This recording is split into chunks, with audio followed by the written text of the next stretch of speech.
In this lesson, we'll look at the onError command. This command is a fallback for your code when it encounters an error instead of simply just crashing and displaying the all too familiar error window. OnError commands allow your code to have more flexibility as to what it does when it encounters an error. The onError method, as you can see in the example below, has pre-programmed features to it. You cannot simply use these words in variable declaration or otherwise.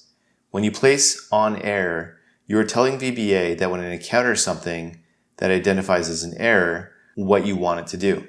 In the case of the example below, you're telling the code to go to error handler, which is a block of code placed at the end defined by the colons. Anytime you wish to refer to the specific section with go to, you must define this section, such as in the example below. VBA will then understand that you're pointing to a block of code within the module named the same thing and refer to it when it encounters the pre-conditioned response you have given it, in this case, onError. We want to use the onError command when encountering errors for a small handful of reasons. First, it makes your error messages more palatable for the end user. Second, it provides more information as you're able to tell the error handler what you want to display. Third, there are a multitude of onError commands that you can use. The one that we have used above is just an example.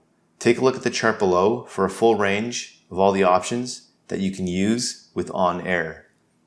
Having such a wide variety of error handling methods, such as the ones above, give your error reports flexibility for you as a developer of your macro and for the end user of your macros, depending on what you want to tell them.